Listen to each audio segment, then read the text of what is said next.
think it's recording. Yes. Okay. So this is the intro, and the sequence we'll be going through is, well, first of all, welcome everyone. Thanks for participating. Going to hear from Jimmy from BSAR around BSAR update. And following that, Eric will talk through the Alpine ratings, how they work. And then I'll do a brief update on the call-out scenarios that we'll be looking at, how we might end up on steep snow and ice. And then we hand over to Braden to go through the online resources and equipment, and he'll be talking specifically about the equipment that we're using. And then there's Q&A, 10 minutes. So if we stick to the schedule, it'll take about an hour. Now, if people have got questions along the way, feel free to either raise your hand, or I think there's also a wave. There might be a wave option at the bottom. Anyway, feel free to pop in and ask a question rather than waiting to the end, and that might reduce the amount of time. Okay, so I'll hand over to Jimmy for the BSAR update. Jimmy, do you want to have a few words first before I put the slides up, or just go straight to the slides? I'll just a quick moment. Is there anyone who actually hasn't met me before? I think I recognise everybody. No, I didn't think so. Yeah, I'll just. No, I mean, as you know, we all know that I've been at SAR for a while. I'm heavily involved in the mountaineering, steep snow and ice and roping side. Been involved with your training pretty much since I started the squad back in 2006.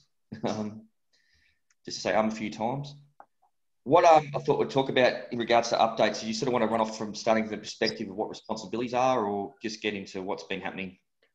Well, yeah, just basically how a job might get started from your perspective, okay. And anything that's changed recently. Because obviously, I mean, the user group I'm talking to here, I mean, we're all pretty senior members that have been involved. But I mean, as you all know, under EMV, backcountry rescue or search and rescue is the job and responsibility of Victoria Police, and we fulfil that role by obviously utilising our own resource, our own people, and our volunteers, being yourselves, Ski Patrol, and other support organisations where appropriate. So, you know, if you ever need to look that up, it's available online. It's a very dry read, I'll tell you, but it's pretty specific. So ultimately, what's the so what for that? What it means that every time we utilise you to do something, we're authorising it, but also we take responsibility of the techniques and practices that are used to achieve that rescue or search.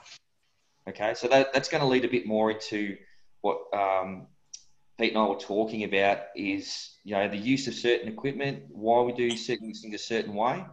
Everything goes back to the fact that it needs to be in line with our current techniques and practices. So, for example, if we have an incident, and an example of that was what last year when we had the ankle injury or whatever it was on Bogon.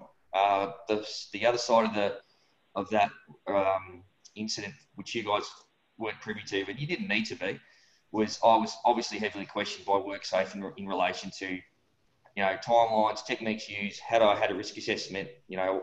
Even though it's your training, they'll still come and ask us anyway if we're helping facilitate it, just to be aware. And of course, we came out, you know, shining because we train properly and we follow the rules and we practice our stuff. So on the operational side, obviously COVID affected everybody this year. Even internally, we haven't really done any snow training other than going to Lake Mountain for a day right before the lockdown came in. The only operational job was the Bogon job with the 6 Chinese. I'm not sure if anyone here was involved with that. Put this on speaker. Sorry? Just hang on a sec. Someone's got... we've had a bunch of people join the meeting. If you're not sure your audio is working, just please mute your microphone. I can get it on the phone. Want me to mute mine? No, you're right. I can see it's BRIGH, so I'm just going to send him a message.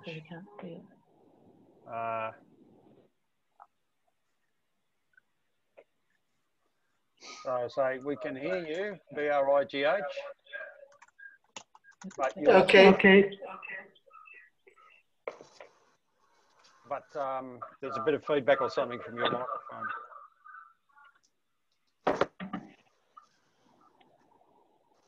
So You've got on two things. okay, I've just muted one that I can see making some noise. Okay, Jimmy, continue on. Sorry about that. Cool. So back to what I was saying in relation to operational jobs this year, the only really official one we've had was the Bogon job with the 6 Chinese people that activated their EPIRB on, I think it was the first weekend of the actual ski season. And that really was just a simple walk-off. Once again, we've seen a huge trend with inexperienced people accessing the backcountry because of online forums, people wanting to get out there, they're watching the videos. We actually did a survey through all the major mountaineering ski equipment providers in Melbourne, and they showed us the spike they've had in instances of ski sales, split board sales, avalanche transceivers, and that appropriate gear. So people are buying it, but the huge hole that's still there is obviously the ability to actually use it properly and being taught to use it properly. And what we're probably seeing is a bit of a trend where people are coming together as a group, and someone who's got minimal experience but has more than other people suddenly becomes the group leader.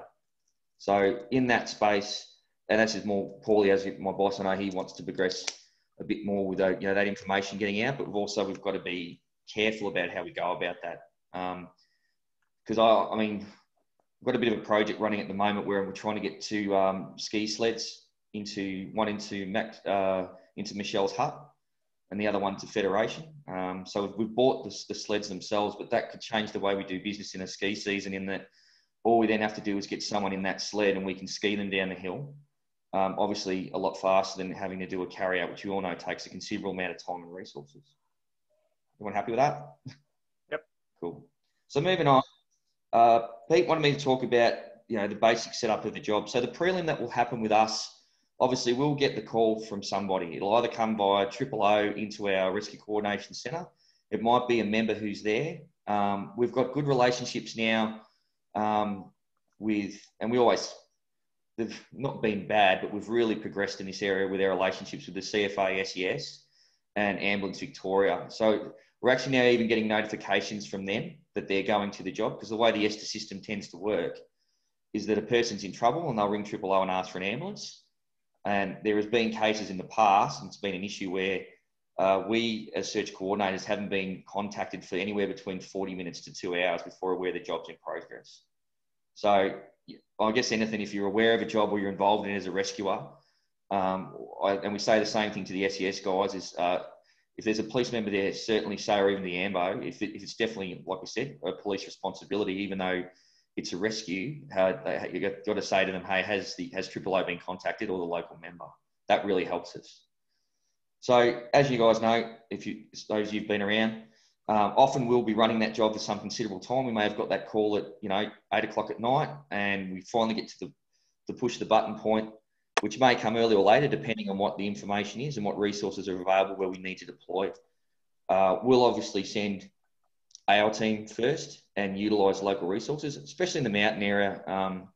For you guys, as you know, generally the Birkenbinders are our first go-to with support in there with the SES and Ski Patrol. And that can then follow up with what I always advise when I'm teaching this stuff to newer guys at the squad is you've got to have your backup teams as well, because all of us, I'm seeing faces I know from searches, we all know just how intensive a carry-out is, or even though a basic search. So an example of that would be, some of you might have been involved. I think it was 2015. We had the skier bust his hip off the back of Bogon there. That was a 3-day job because the weather just wasn't our friend. From the time we first deployed to the time I stepped off that mountain, I was gone for 3 days, and I'd spent most of my time up on the hill. So it's probably getting within our newer members just how long things take and the importance of being squared away, etc. So from activation, we obviously deploy. A command center will be set up. The rescue plan will be formulated. In that time period, those moving parts, we still, the phases of a search, as we know, there's a preliminary phase, preliminary phase, information gathering phase, followed by your deployment, you're reaching them and extracting them. And they all vary in length depending on what the circumstances are. Quite regularly with our snow rescues, we actually know where they are. It's when we don't, as we know, we get huge time exhaustion. But there is no phase I've found, ultimately, when you put it all together, where they become a short job. I can't think of one job in the 15 years I've been at SAR in regards to Feathertop and Bogon particularly that hasn't taken less than 16 hours. And normally, they're a day. A huge factor that's often forgotten when it comes to managing our own people too is that the job's not over till everyone is down and safely. And as rescue coordinators, that's a big thing in our minds. And I think some of you who are involved with mine and the boys' planning process with the minor incident at Bogon last year, just with that ankle, were quite aware that's how we actually looked at that job. It wasn't just a matter of getting old mate down. We had to think about all the people involved and what was their, what had happened prior to, what was their fatigue level, what's their level of experience, have we got enough resources? I mean, that was one of the reasons why I pushed the helicopter so hard, because you can be a super fit athlete, but we've also got a time limit before we need a rest. So they're the big considerations. Hey, Jimmy, I think I put the slides up now. Yeah. Yep. Sorry.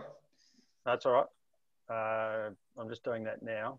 Yeah, I'll be quick. Reels and cutting into time here. So just to get your ideas, if you haven't seen any of our roping stuff, this is just a basic layout. This is from the steep stone or ropes haulage rescue course that we facilitate with Ski Patrol. So this is a basic layout.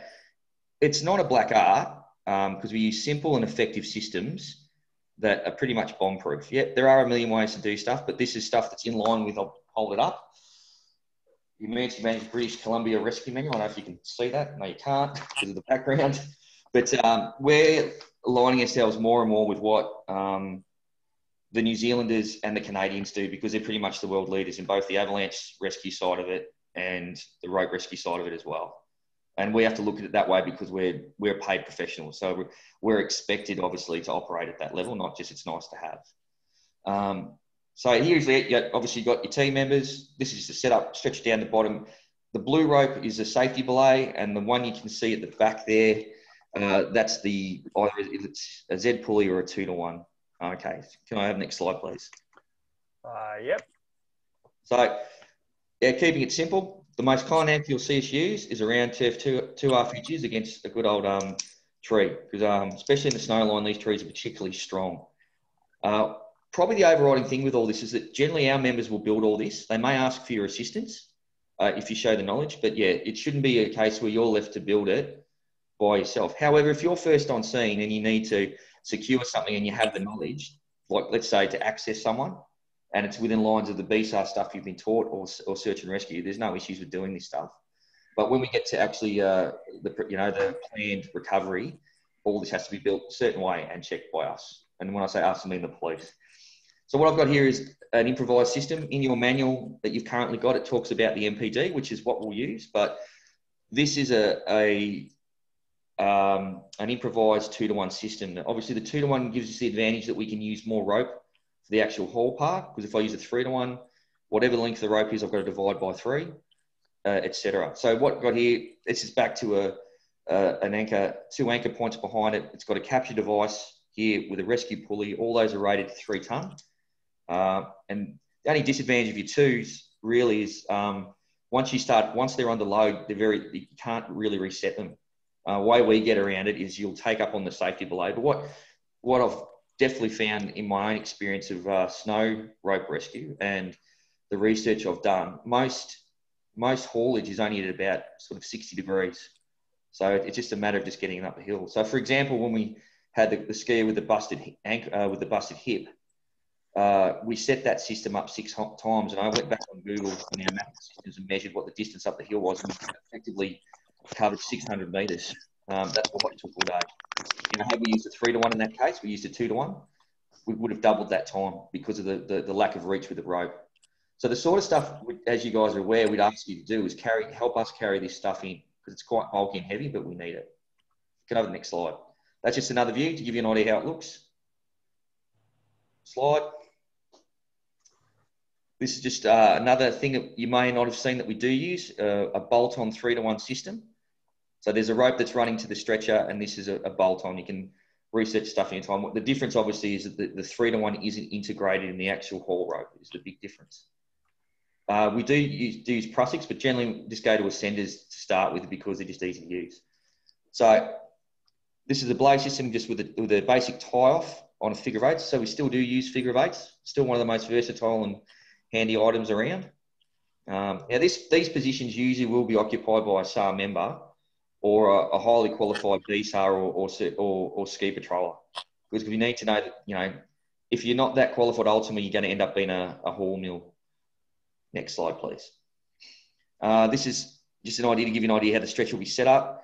Once again, this is with a 2-to-1, and that's obviously a rated manufactured bridle set up on the Furno 71S for you. Like I said, pretty simple but very effective. Get over the next slide. And then finally, if let's say we didn't have a bridle, which has happened, Murphy likes to play when we do these things. We get up there and we go, oh crikey, we haven't got that piece of equipment. But we are able to improvise simply by integrating slings, etc. So generally, with a stretcher particularly, if we're going to do an improvised bridle of some sort, it'll be made out of rope, not sling, for example, just because of the safety and what's required for rescue. Ultimately, worldwide, even reading this morning through the British Columbia stuff, everyone still revolves around all your software haul rope being at least 3 ton, as in 30 kilonewtons, I think that equates to, as a standard. So we've been doing that for years. We're ahead of the curve in that, and we'll definitely be keeping it because it's definitely worldwide becoming more and more common to use that rating with gear. So this is obviously a static rope and not a dynamic rope as well. Jimmy, just want to comment overall on the kit you're using and how it's different from normal recreational gear. Yeah. So discussing with Pete, I did a rescue workshop with Manuel Gershon last year. Basically the lead guy on Avalanche and professional rescue. Basically builds a lot of transceivers as well. But probably the biggest thing is understanding the mindset involved. And I'm a mountaineer myself, where we're simply climbing to the peak, obviously our gear revolves around focusing on achieving the summit and getting down, and our rescue gear is secondary. In these types of operations, our focus is getting the person down. So that means we'll carry more heavyweight equipment to achieve that goal, because we're rescuing somebody. So what does that mean? It means you'll see that we carry more carabiners. We'll have, static rope versus using dynamic in a system. If you use dynamic rope in a haulage system, particularly on snow, there's a lot of inherent problems because of the stretch associated with it. Does that sort of answer your question? Yep. No, that's fine. Everyone happy with that? Because I've done a lot of talking at you. Yeah, no, thanks, Jimmy. So any questions for Jimmy now? We move on to our next section, which is Eric talking about the Alpine ratings.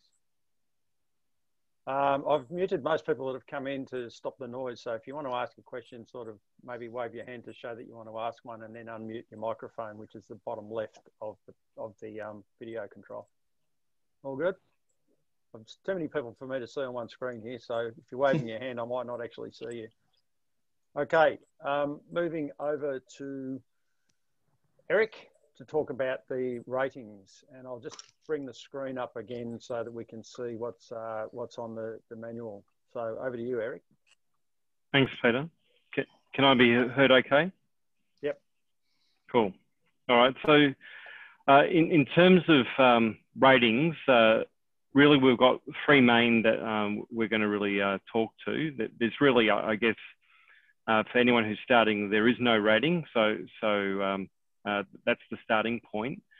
And we really look at then competent and then technical leader. So if we start with competent, but basically the idea is that they can use an ice axe and crampons and are capable of self-arrest. If you have attended one of the steep snow and ice training sessions, then generally you'll be considered as competent.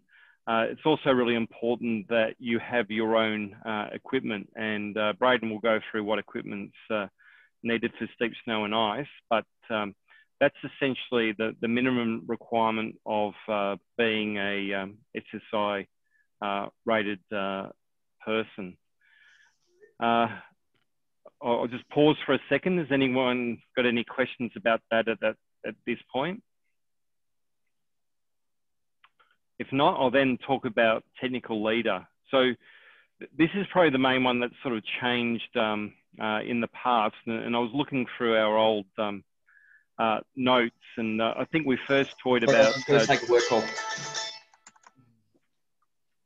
So we first looked at around 2009 about changing the rating, and we've landed on technical leader as the I guess the highest level rating within BSAR steep snow and ice. And really the idea is that if you're in a bush search, you would be considered a group leader. And basically we're looking at people who are able to make leadership decisions in terms of not just technical rope skills, but in terms of managing hypothermia and other related group management issues. We then look at ideally a person who's got the technical leader rating as having done a technical mountaineering course, a TMC, or equivalent. And the idea is that they've got all the skills in terms of being able to create belays, self-arresting, Z pulleys, and self-rescue as well.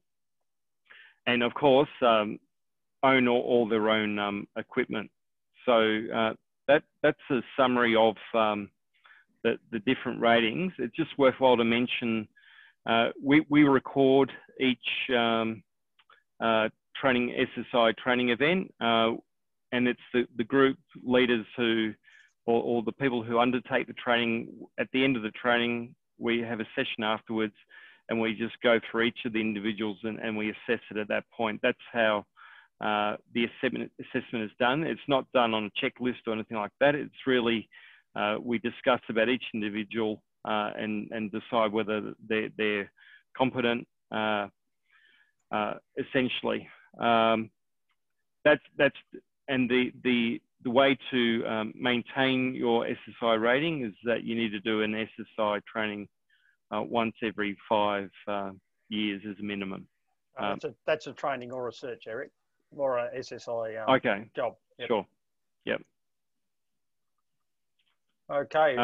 Any questions about the ratings? Not seeing any. I'll mention. Sorry. I mentioned we've got a new membership management system in use now that we're still fine-tuning, but that will enable us to go in and basically, rather than having just the membership secretary constantly downloading spreadsheets and updating things, we can go in there directly. So the training organisers of an event can go and do a training report and then can go and update people's ratings sort of real time. So that'll make it a lot quicker. Okay, we might move on to the next topic, which is the call-outs, Northeast, Winter and Alpine. So I just wanted to give a quick overview of how we're actually going to get called out. If we look at the manual, so on the BSAR website, you can see on the screen there, we've got the online manual, which is bsar.org/manual. This is the section on call-outs. So you're all familiar with the general call out. That is a call out for a search, any search. It's basically SMS, voicemail, etc. And people respond. So I guess the key message for steep snow and ice, alpine search and rescue, is that in the winter, we'll get a general call out and they'll say winter search. It won't necessarily say alpine search and rescue or steep snow and ice.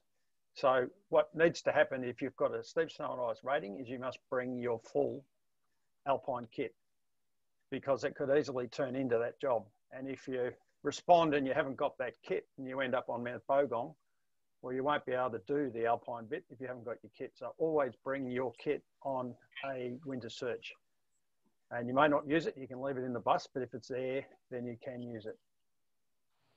The limited call out is slightly different from what's worded here. This is where basically they're saying there'll be a cap on numbers. As we've seen recently, people are very keen to get out of their 5K zone, and our search response, we're getting like over 30 searches responding in less than 5 minutes, which is something akin to a world record. The limited call out in our context will be the police saying we've got a need for steep snow and ice alpine route people, and we need 10 or 15 of them, and we're going to put them in a helicopter and fly them up to Bogong or special police transport. So it's not a normal call out, and that will be limited. And that won't go to the entire membership. So if that happens, they're very rare. It's happened on a couple of occasions, but the more common scenario would be to go on a winter call out and end up on the snow. And then there's the local call outs in northeast Victoria. Now, for people in Melbourne, this is something they probably haven't experienced unless they've lived up around Mount Beauty or Albury-Wodonga. So the local call outs in the northeast, the police in Mount Beauty call out locally BSAR members, and that's mainly the Birkebein and Nordic Ski Club, but it's also people that are designated in the northeast region, and they can be on the mountain within an hour. So they're in Mount Beauty, the police say someone missing on Bogong, so they get deployed. Now they'll normally take their alpine kit if they've got the rating and they've got the equipment. So they can end up on the job with local police, and police search and rescue might be involved very soon after. And the rest of us in Melbourne might get a follow-up call out, or might get a call out around about the same time, but then it's going to take us 4 hours plus to get there, or 4 hours leading up to the call out. So let's say 8 hours. So the local call outs, people do end up on the snow, people mainly based around Mount Beauty, but also Herrickville. So I think that was it for the call outs. Northeast, winter and alpine. So the alpine's a special case where they're going to ask only for people with that skill set and equipment. Any questions about the call outs?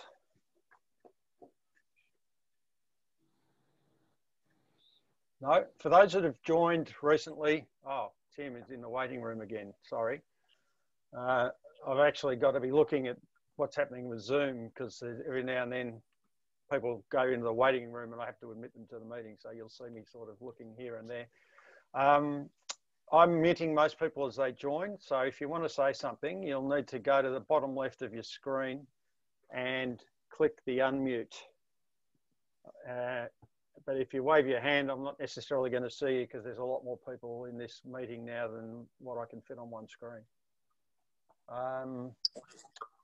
Okay, Braden. Sounds like we're good to go with the online resources and equipment. Awesome. So we're just going to leave the equipment till the end, guys, and just go obviously through some of the resources that's online. So if you're not obviously familiar with the website, just hop on there and really have a good look. I just want to, I guess, make the point of it's really important, you know, in this whole group of us, there are lots of skilled people with all different levels of skill and training from different parts of the world. But just like Jim was saying earlier, we've really got to make sure we are following their lead, because, you know, those guys are following, you know, the standards that are, you know, the top standards of the world at the moment. You want to just go to the roping up first there? Yep. So, you know, some great resources here to look up of how we rope up the glaciers. So that's tying right around your body and finishing it off.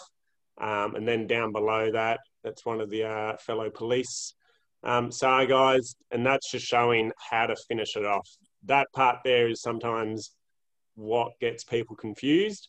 So really just have a good look at that. You know, and obviously we haven't been able to get out this year, but, you know, if we do get on a call out and you're unsure, really making sure your technical leader knows. If you've never made a body harness, this is great. I do recommend you get your slings out and try this, because it will be a good measurement of, like, if you've got the correct size slings. If you can't do that, Jim? Have to unmute, Jimmy. Bottom left of the screen.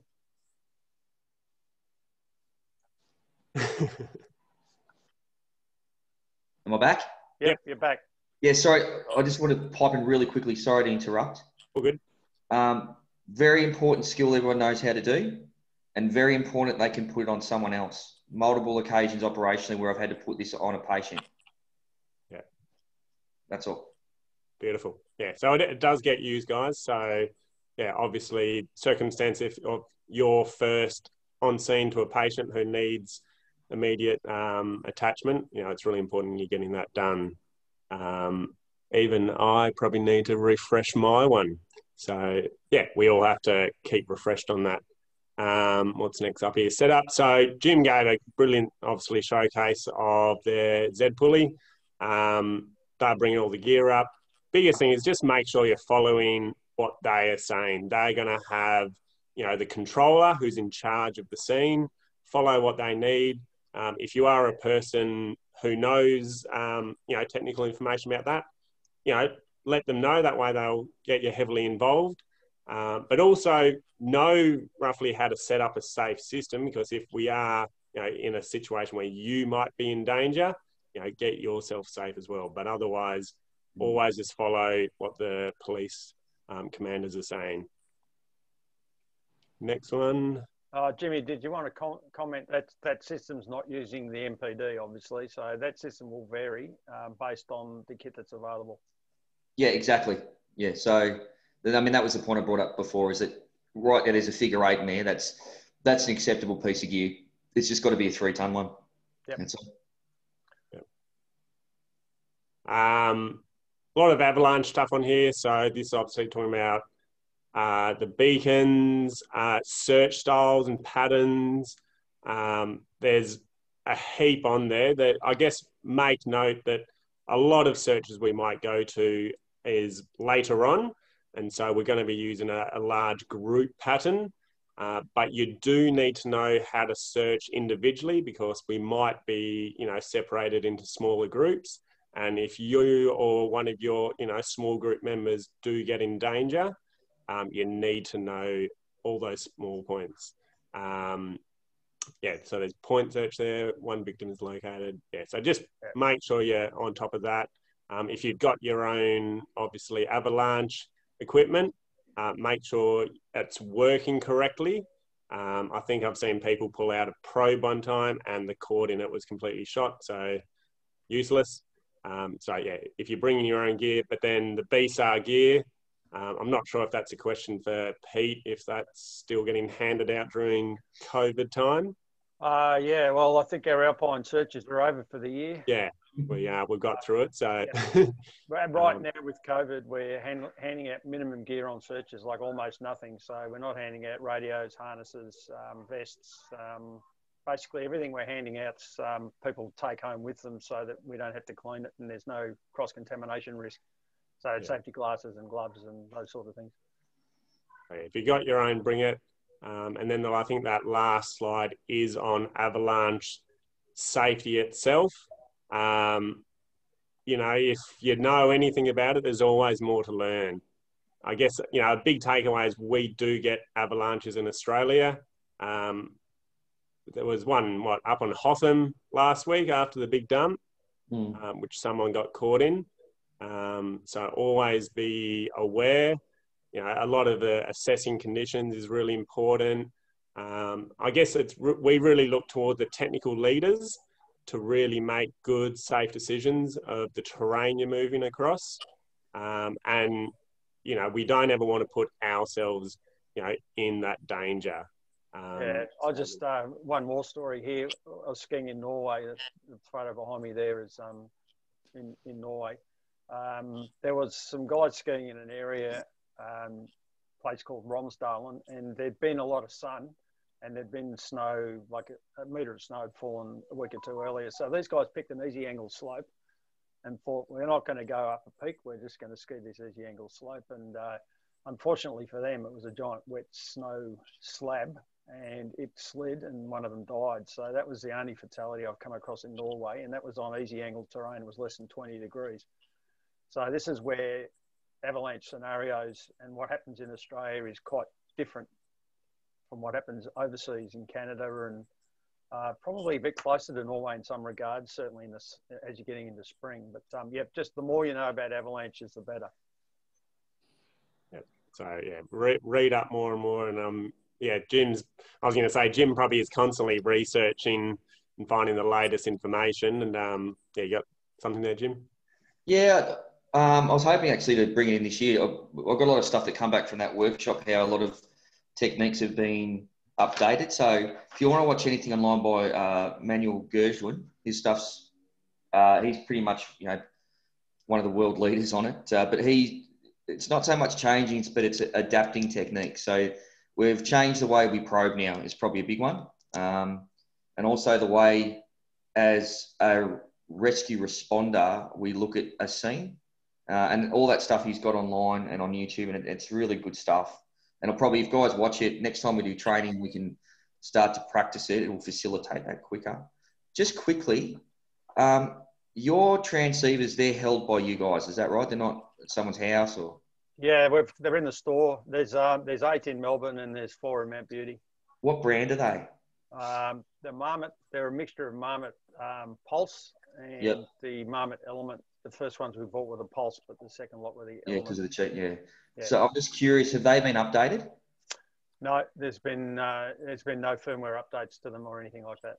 Okay, yeah, so they'll be miles behind because I've just recently purchased the latest Marmot, but I was running the Pulse. So the thing is that can be updated for free, and the suppliers now here in Dingley. Okay, all right. Is where the Marmot boys are. Just in they're called Blacklight. They're just near the airport. Yep. But if you need to get those updated, they'll do that for you for free. Yeah, Eric and I can follow up with that because that'd be it was 5 years old. The software it updates really does.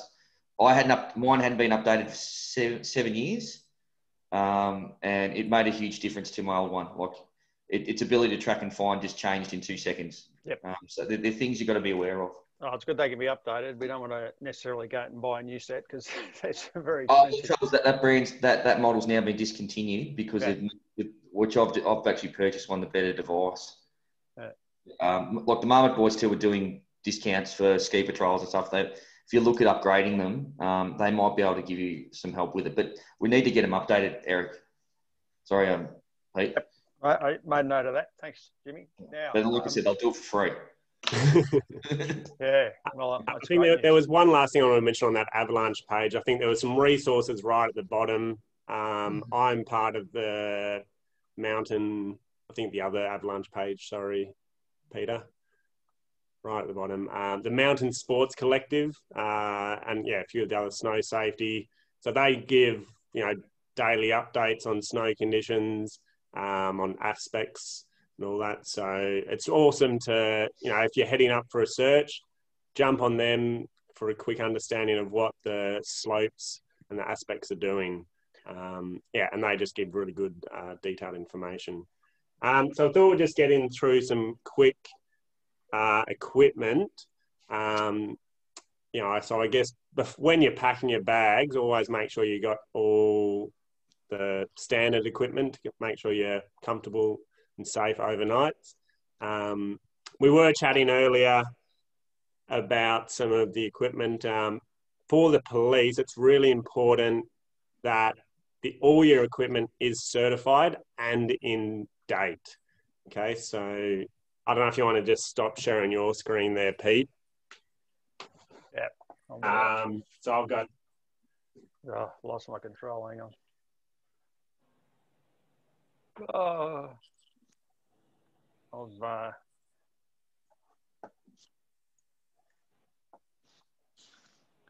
I have to minimize a few. Here we go. I found it. You can still see your background. Yeah. I'm just about to stop the sharing. There we go. Beautiful. If you can all see me back here, I'm essentially on that list that's right there on that website. I've all pulled that gear out. So I guess some just points to make. So looking from that top there, I think there are some helmets. Your old, whatever this one is, Vert, I think it's nearly 20 years old, not appropriate. So making sure it's a standard that is appropriate for us. Harnesses, there's a lot of good alpine systems out there now. Making sure again that's suitable for that environment. I have been seeing a lot of people wearing these like kind of group blue ones. They are not appropriate for kind of the work we do up on there, and they're just really uncomfortable. If you do rock up with a harness like this, I don't know if you can see it on the camera. This is a pretty ancient harness of mine. It's all torn apart. Like, that's not safe. So make sure your equipment's safe and at a standard that we want. Ropes, lots of ropes out there, but we have to make sure they're single rated. Okay, I know a lot of people want to, obviously ice climb, mountaineer with a lot lower ratings now. So, for instance, these are my half ropes, 7mm ropes. They're not single rated, so I don't bring them on our searches. All right, so rather these ones up here, these are more my, alpine ones here, and they are a single rated rope. Also, I'm following the manufacturer's guidelines on the time of, if they're old, I get rid of them. I think on the next of that list was some eyewear. Police are asking it be at a ballistic rating if you've just got, some sunnies, but otherwise goggles. I actually really love clear goggles as well. That way you can see clearly. I'll just pull up the list. What we got here? Yeah. Then we're going through, like, we got belay plates, locking carabiners, prussics, slings. So all that equipment, make sure you've got that exact stuff. I really like wide, pearl beaners compared to these little ones. I know the little ones are a bit lighter, but the bigger ones are a bit more versatile for our use. I guess a note on the stone slings, people always make this mistake. Yeah, what is it here? 120 centimeters is the full length of it. So right there, that is whatever it is, 45 centimeters in length. So that would be called a 90 centimeter sling. Okay, so making sure that you're getting a good size of that. I've got a heap of crampons and boots here. A lot of people are renting crampons and coming out, and they're not fitting. All right, so if you're getting crampons, you need to make sure that they fit the boot that you're bringing. Okay, a lot of people are just bringing out a good solid hiker. Okay, if that is going to be waterproof, solid on the mountains, that's going to be pretty handy. Or if you've got more technical mountaineering boots, some people are comfortable walking in their ski boots, but I guess be aware, depending on the terrain we're moving on and depending how much we're walking, they might not be. Just quickly on some of the crampon options. In the Australian conditions, we really need to make sure we get these plates at the bottom here. All right. Anti-bogging plates. I feel like Jimmy's told me a story before of balling up, but essentially all the snow is going to ball up on the bottom there. If it doesn't have that, and you can be like a good skate down the mountain. For our conditions, don't go anything too technical.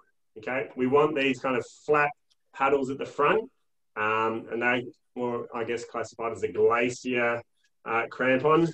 Rather, if you rock up with a really technical ice climbing crampon with a saber-tooth front, you're gonna probably struggle, walking over Mount Bogan or something. So be aware of what your conditions are, and that boot option. Don't assume that your boot fits the crampon that you've provided. So yeah, really sort that out before you come along. What else is on our list here? I think there were some snowshoes. My snowshoes are with someone up mountain at the moment. If you got skis, you might bring them along, but generally, we won't, unless the police crew are asking for a ski squad, that might come through different. So down the bottom of that page is the optional personal protective equipment.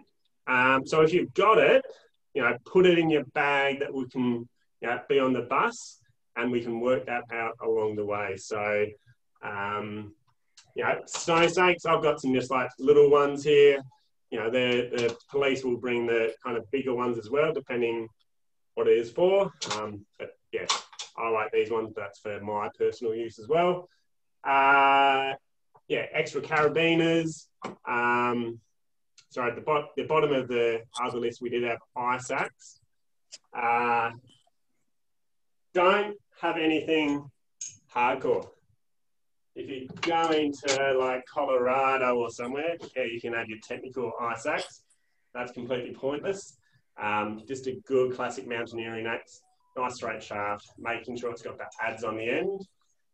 So on that, the second list, it did mention a hammer as well. So if you've got a second one, you know, this is just, I think, the Black Diamond Raven, I forget, but hammer there as well. And that hammer's good for your snow stakes. Yeah, I've got all my own avalanche gear, shovel, probe, transceiver, making sure that all works well. I had to send my one wherever I went to, Germany or somewhere, to get updated as well. So yeah, it's good that we're getting the Mammoth ones sorted as well. Eye screws, I have placed them in Australia up at Blue Lake, but you don't need them on a search. Yeah, so don't stress anything about that. What else have we got on that list there? We got the things like the pulleys, the ascenders. If you've got any of those things, that's great. I've got a Petzl Tidlock, and that works well together with the Petzl Micro Traction, and that's a little great combo. Whatever little extras you have, make sure you know how that works and the systems of it. Don't just chuck in a pulley to make yourself feel good. Okay, as we mentioned earlier, if there's a big Z-drag that needs to be set up, the police are going to have that equipment and they're going to be able to take charge of it. Okay, so you know, this is just extra equipment coming up. Right at that bottom of that page, there is notes on prussics. Okay, so if you don't know what a prussic is, just a little bit of cord, nylon cord, for different purposes. So there's a note on what length prussics you need to have or what's recommended. So make sure you just get that sorted. If you don't know how to do the knot, find someone who does. It's a little bit awkward. But essentially make sure you know how to use the equipment that you've got. We really, as I've mentioned, we really look towards the technical leaders to make sure your team, you know, has the appropriate equipment and it's safe. And if there's something that's not appropriate and safe, so if I've rocked up, you know, with a 1960s hemp rope, you know, that's not going to go down, okay? And yeah, often there are other members that have brought extra equipment along. I know I've often brought extra ropes up and we've palmed that out. But make sure, you know, if you're a competent rating or a technical rating, we are expecting that you've brought everything, right? Including, you know, a single rated rope, right? So come prepared. Yeah, and as we mentioned, sometimes it might be down below the tree line or not even the snow. But if you don't have the equipment, you know, as Jim was mentioning about doing a risk assessment, you know, we can't put you on the mountain safely. There still might be positions where we might be able to use, but we need those people with the technical equipment, you know, to be on that mountain, and that's, you know, keeping us nice and safe. I think that's enough for equipment, unless any other comments. Thanks, Braden. So I'll just give people a chance to unmute and maybe ask any questions if they've got them. My biggest tip for equipment is clothing. Make sure you've got multiple, you know, layers and that it works well. If you stay warm and dry, you're usually happy. Yep. Okay. Jimmy. Just supported what Braden said. I mean, the biggest thing about Australian sales, you all know, is that, you know, once we start digging pits, building snow systems, I guarantee you are going to get wet. So, you know, multiple levels of gloves, all that sort of stuff. You can't, I have to remind my blokes about it when they haven't played in the snow for a while about, you know, when we're doing all this stuff, you know, building snow anchors, pulling ropes, you're going to get wet. So, yeah, often it's overlooked is what clothing you've actually got and have you got spare kit to make sure you get dry in. Because, as I mentioned before, these jobs often go for 24 up to, you know, 48 hours. And I've definitely had a job where, wasn't you blokes, it was another bunch of people where I started to see I had hypothermic victims amongst my searchers. And that was because they were only prepared to be in the snow for about 12 hours. So it's a real big consideration. Yep. That's all. Thanks, Jimmy. Any other questions? I think Paul wrote something about different crampon ski boots. Yeah. Did we answer that for you, Paul? I had a comment about that. So with the telly boots or any boot with a flexing sole, you need to have a crampon that accommodates the flex. So the platform crampon's designed for an alpine touring boot or an alpine climbing boot. They won't work well with a flexing, with a boot with a flex sole. Was that it, Paul, or was there something else there? My biggest tip is, like, if you're not sure, like, take your boots that you want to wear to like a place like Bogon or somewhere, and get direct advice of what's suitable. There's a lot of information out there and it can be a bit confusing about which crampon goes with boots these days. And I guess the other advice is really to test it out. If you've got new kit, then you really want to test it before you use it in anger, because you might find that something doesn't fit, the strap's not long enough, or, you know, the bail doesn't work on the toe of the boot, that sort of thing. So it's a bit of a trap with new gear.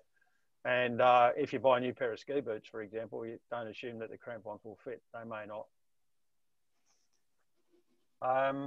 Jimmy, there was a question for you about, you mentioned the online resources. Now I'll grab some links off you afterwards. We'll touch base and get those. What was the name of the guy that had the videos? Manuel Glesman. I'll spell it for you. Because he's Swedish. He's awesome. Manuel. Yeah, Manuel, and it's Gen. Gen. Swei. Swin. Genswein. Again, Swine, yeah. It took me ages to figure it. But yeah, he's if you basically look him up with anything in relation to Avalanche on YouTube, you'll pretty much get him straight away, you'll find. Yep. Okay, so we might update our online resources with some info, particularly if there's a few videos. Yeah, so like I said, that clinic we had with him was a 4-day clinic up at Jindabyne last year. So we had probably about maybe 200 people there across the ski industry, from you know, ski instructors to all sort of professional paid rescue staff, and it was definitely highly valuable. Yep. Yeah, definitely. It's changed the way we do stuff at work. Right. But like I said, they're not major changes; they're just tweaks. Yep. Thanks. So we're in a general Q&A session. Perhaps just before we start that, I'll just briefly share my screen again. I've got another resource that I sent around a link for a bit earlier. This site here, backcountryskiing.org. So when we were updating the bushwalking manual, there was a bunch of ski content that ended up deciding wasn't a good fit in the manual. So we've run this up on a new site, and this has got a bit of a focus on not so much the steep snow and icy alpine, but this is backcountry skiing. So here on this site, there's stuff about gaining experience, starting off with ski tours, and then with the safety, there's some tips on the various factors. And Simon Rennick's had some input to this as well in terms of, you know, what's the main safety issues that police have been involved with, and some of them have resulted in fatalities, unfortunately. So steep snow and ice, steep slopes falling, etc. And then some technique stuff, skiing downhill, skiing uphill, and then under the gear, there's a lot of kit around now. There's a sort of a checklist there for ski touring gear. And there's also information on skis and the bindings. So the bindings turned into a dog's breakfast. You've got your telemark free heel, and then moving across to alpine touring, and then different styles of alpine touring. And the same thing with skis. So I won't talk any more about that, but if you want to have a look at the info up there, the goal of that really is to provide safety advice for ski touring, backcountry skiing, because at the moment there's not much of it around, or it's not consolidated in one place. So hopefully this site will now grow. And there's been about half a dozen BSAR people that have had input into this site. So if you wanted to get involved in collaborating with the content that's on this site, separate to bsar.org, then just let me know. Pete, there's a question from Cam, and he says, can we expect to use BSAR snowshoes, or do we need our own?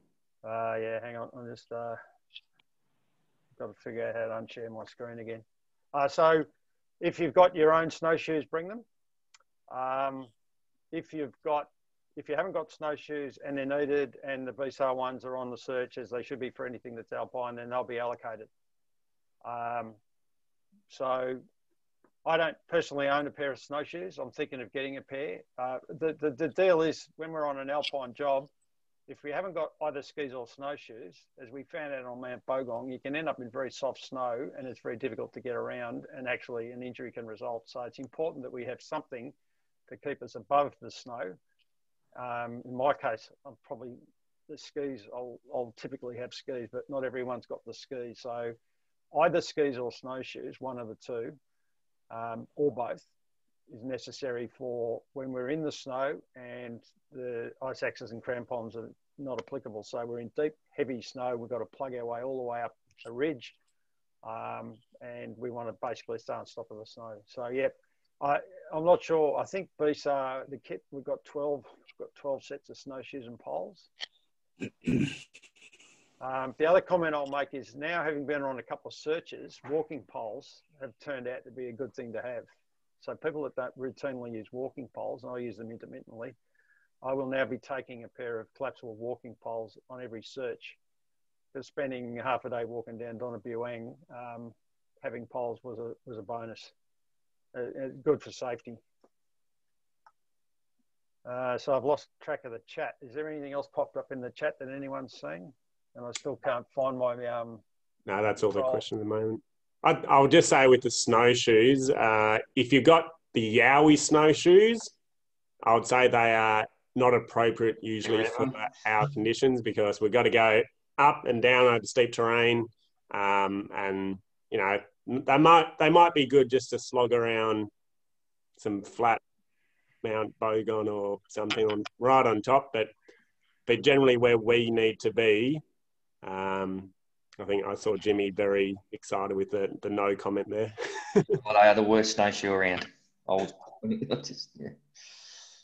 it's a common thing, because people get caught with the cheap option, and you'll pay for it on the hill.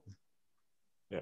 I first was introduced to Yowie snowshoes in the army as a 21-year-old, and they made that course a lot harder. They didn't help. So yeah, look, I mean, they're expensive, but MSR are probably one of the better brands, and we're trialing a new one now. I think it's called Stooks or something like that. They've got a really good harness system, and they're quite reasonably priced. Yeah, they can be quite expensive, snowshoes, and also heavy and bulky. So Yowies are a no-no. I think we've got some Yowies in BSAR, but they're second order. Unlikely to be used in anger now, and we might end up getting rid of them. But we've got a significant number of MSRs available in the kit. Shouldn't be gloating, but I bought MSRs when the US dollar was at parity. Good timing. I think Dominic asks, are we likely to be camping out in the snow, and do we need snow camping gear? Yeah, so the short answer for that is yes. For any alpine search and rescue, we would need the full snow camping kit, which typically is a winter rated bag, sort of 4 seasons plus, and a good mat. The mats now that have got but I've gone a blank now, the actual brand, but there's they've got like a down layer inside them, so they compact up quite nicely. Smaller than a Thermarest, for example, and they're quite warm. Anyone remember the name? I've just gone a blank. The mats, you know, the Exped. I think Exped, yeah. Exped down mat, or equivalent. There are other brands around now, but they're very good, really good for snow camping. and reasonably durable, but expensive. Okay, I'm just looking at the chat again. Yeah, so Cedar Summit have also got they've actually got an interesting mat, which is, it's a double layer. So one of the problems with any of these mats is if you get a hole in them, of course, you're not going to stay very warm. The Cedar Summit have got a winter rated mat, which is reasonably compact, plasticky feel, but it's actually got a double chamber. So you can get a puncture in one and then you'll still have the second chamber. So you'll lose a bit of width, but you won't lose the entire insulation effect.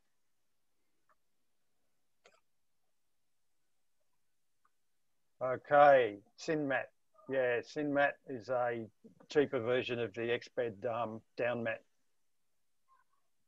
Lachlan's put that up in the chat as well. Yeah, so snow camping. Look, the other thing I think is very handy is any sort of the collapsible down vests. You don't need to buy, for Australia, the full sort of Arctic, 4-star, 5-star ones are actually too warm most of the time. You can nip in and get the cheaper ones, sometimes on special from Snow Gum. I've used them extensively and they pack away very small and they're quite warm. Obviously not when they get wet, which is, speaking to Jimmy's point, have some redundancy with your kit so that if you do get wet, you're digging a snow cave or you're involved in a lengthy rescue, you might be in the rain for a while. Being able to actually swap out into some dry gear might be the difference between you getting hypothermia or not. So we've got to look after ourselves as searchers. And there have been a couple of jobs on Bogong where people have sort of gone up the mountain. They're in a hurry, someone's in distress and they've saved a life, but they've also got quite cold. And so therefore we all need to be mindful that, we might spend the night out. There's no such thing as a day job in alpine areas, including Jimmy. I think one of the helicopter guys got dropped down and left on location. And that was at Federation Hut, fortunately. He got to spend the night there, but all he had was his flight suit and his helmet. Yeah, and he was in the hut and he was cold in the hut. So if he wasn't in the hut, it would have been even colder. But they've changed their procedures now so that when they drop someone, they always have a kit with them, irrespective of whether they intend to stay there or not. Okay. Any other questions? Just remember, if you're going to ask, I can't see people waving, unmute your microphone and maybe wave your hand as well.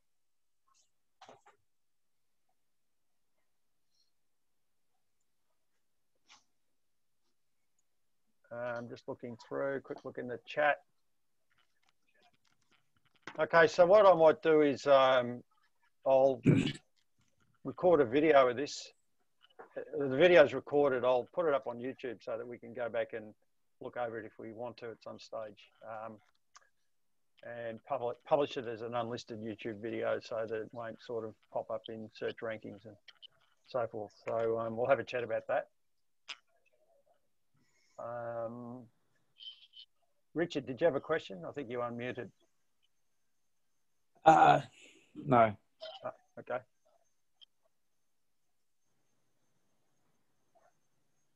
Any other questions? Okay, well, that brings us to a close. I think we've just gone a little bit over time. So thanks a lot, Jimmy, for making yourself available and all your good advice. No, always enjoy it, mate. And thanks, Braden, for showing us a huge hoard of equipment there. I've got a little bit more. Yeah. So next year, hopefully, we're back on snow. There will be an alpine steep snow and ice training, and in previous years we've actually had dry land as well at BSAR in Williamstown. So assuming that we're out of COVID, then the dry land, the idea is to go through a bunch of things that we don't want to be standing around in the snow doing, like looking at equipment, reviewing, tying knots, rigging up the whole apparatus, the Z pulley, etc. So hopefully we'll get on track next year to run through that program again. So Paul and Tom Green and Braden and Eric and myself have all been hands-on with that. And we're looking for obviously more people to get involved as well to help out with the training coordination. And then when we come to the sharp end, like we did on Bogong back in 2017, I think it was, for Les Southwell. So we had 4 alpine teams on the mountain and 2 teams that were not alpine, but were getting around on snowshoes. So I guess the message for people here that don't have the steep snow and ice rating, either the C or the T, you can still come on a winter search and you can still participate on snowshoes. The difference being you won't be put in a circumstance which is requiring those special skills. So you know, in terms of safety, you will be deployed in a way that is useful for the search. Could be carrying kit up the hill, but not actually going onto icy slopes and things if you haven't got the appropriate amount of training. So everyone can come on a winter search, and a subset of people can participate on the more risky parts of the steep snow and ice. But again, always under the direction of police search and rescue. Israel just asked the last question: do you need the gear for training, or is it supplied? So you need to rustle up your own gear for the training. I've got a bit of kit that Peter Briggs has sort of donated. So I've got some spare. I've got a spare set of alpine gear, and that's basically everything except for crampons, I think. So if people are interested in getting involved with alpine training, well, we don't tend to do the basic training. So it's best to get some mountaineering experience if you can using that kit.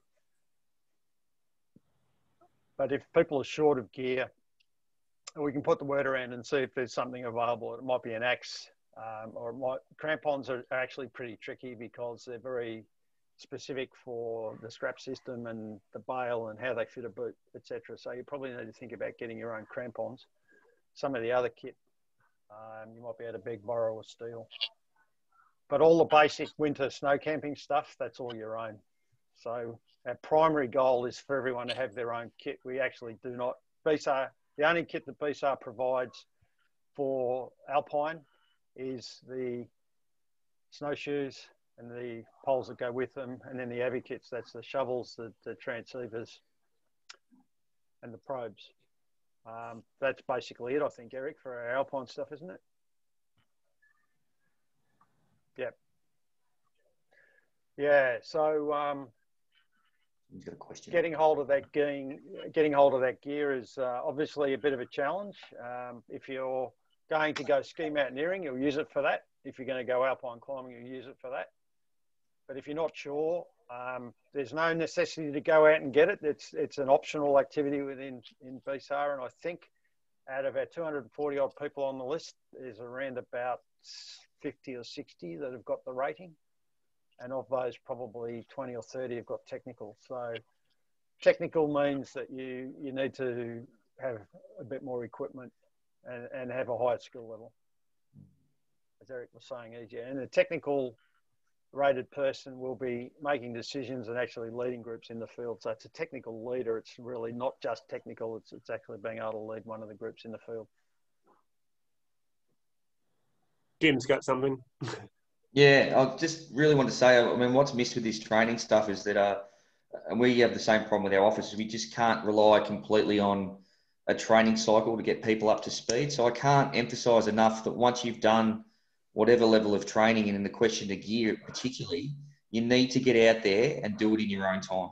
Yeah, because that's where you're going to build your skill set. If you just wait for searches and training, which is appropriate, but it's when you get away in your own time, when you've been taught the skills and practice them regularly, that you become someone we can really use in this environment. So I can't emphasize that enough. Obviously, you need to go with someone who knows what they're doing, and that's the advantage of BSAR and the clubs, is that, you know, people have access to that. So anyone who's new to it, if you want to really put back into being used in the alpine environment, especially in this skill set, you need to be doing it in your own time as well, because that's where you're going to build your street cred, you know. And I know that's not achievable for all people, but if you can, do it. It's not going to stop us using you on a job, but it's definitely going to make you more usable. Yep. And the decision about who actually gets used on a job is really the police officer in charge. Yeah. 100%. we've got people that are rated, but they'll be sizing up. They're looking at who they've got on the job and say, yes, well, yeah, Braden, I know you, technical rated, then you can lead this team, etc. And the field organiser on our side is working with the police coordinator so that we're sorting out who's doing what job. Looking at the basic searching credentials, off-track navigation, we don't teach the basics in off-track navigation or the basics in bushwalking. So there's that sort of uplift that you've got to do yourself. And I'll second quite firmly what Jimmy said. So there's a bunch of us that are going on a backcountry trip in October, which this year's been cancelled, unfortunately. But we go to the main range, and Greg Paul's coming along, and Roger and a few others, and we just get out there and we ski, and we're out there for 4 days. So that's like a refresher for us. And we're on ski crampons, but we're not on we don't bother taking our normal crampons. But making time to do those personal trips and keeping your skills up to date is very important. And it improves safety overall once we're on the job. Okay, any other last questions before we finish? Because we've pretty much done a wrap, I think.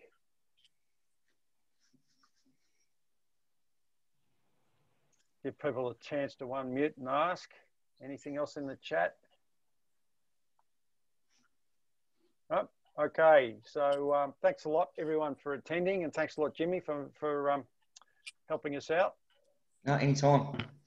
Yeah, I mean, I'm always available where I can be. I'm just a phone call away, and you doesn't have to be official. You've got a question on something. I'd love to help out where I can. Yep. Okay. And next year, as I say, we'll get the on-snow training happening again, hopefully on ice, and maybe hopefully on skis as well. We might organise a separate ski day, which will be focusing on ski skills, not so much on the steep snow and ice. So the training program will get finalised at our November meeting for next year. So we've got our annual training, we've got our alpine training, and possibly ski training. And there might be another couple of specific events, maybe one around NAV or one around field organisers, group leaders, something like that. So yes, everyone look after themselves in these uncertain times. Hopefully this 5K limit comes off and we can finally get out and do some stuff. Because 5K, I never thought 5K would seem like such a small distance. Yeah, alrighty. So I'll just finish up now, and I'll hopefully see you out and about, maybe on a search, or and the final advice for a search is if you actually want to get along to the search, we've got a limit on how many we can fit in the bus. So the police are providing 2 buses so that we've got social distancing, and that's the reason search numbers are capped. Because we've only got 2 of the large buses. It's luxurious because we've got 4 seats for 1 person. But if you're not quick, you'll miss out. All right. Well, I'll just end the meeting and we'll see you around the traps. All right. Ciao. Thanks.